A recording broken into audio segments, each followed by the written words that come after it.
Good morning, this is Rich Nelson with Allendale. We have a special update for you guys. Today's date is Friday, May 10th of 2019.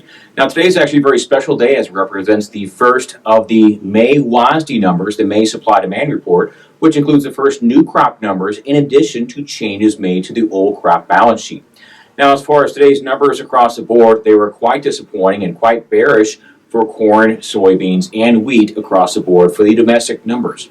As far as corn, looks like old crop stocks were revised up from 2.035 million bushels to now 2.095 million bushels. So USDA did cut demand specifically in the ethanol side as well as other industrial.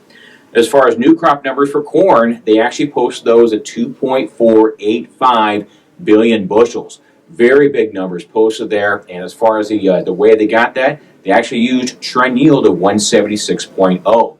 Despite the fact we have some severe planting numbers, and historically USDA does lower trend yield on this report based on planting progress. So as far as both old crop as well as new crop numbers for corn, a bit disappointing. Over on the soybean side, USDA did revise the old crop stocks up from 895 million bushels last month to now 995 million bushels there. So the old crop demand revision certainly was concerning as far as that goes.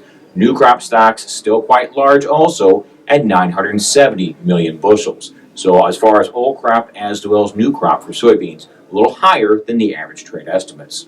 Over on the wheat side of things here, it looks like old crop stocks were also revised higher. Last month, 1.087 billion bushels, now 1.127 billion bushels as far as the old crop numbers. And new crop still up in that same range at 1.141 billion bushels.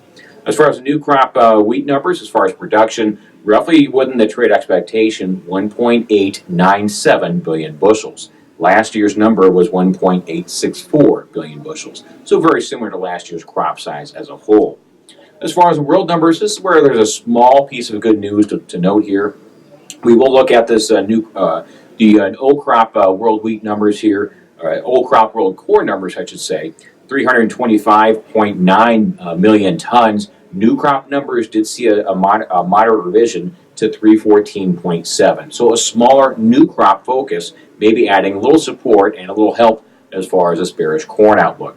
Over on the soybeans, looks like the number is 113.2 million tons for the old crop side on the world, 113.1 for the new crop side as well. So USDA not too bad, not seeing as much competition on the world side for corn and soybeans for the non-U.S. numbers. And wrapping up as far as the world wheat numbers, 275 million tons for the old crop. They do see those expanding to 293 for the new crop world wheat situation. So bottom line for today's report, bearish discussions for domestic corn, soybeans, and wheat. Let's see how well the markets react to this. If you have any questions about these numbers or how to market grain in this environment, give Allendale a call, 1-800-262-7538.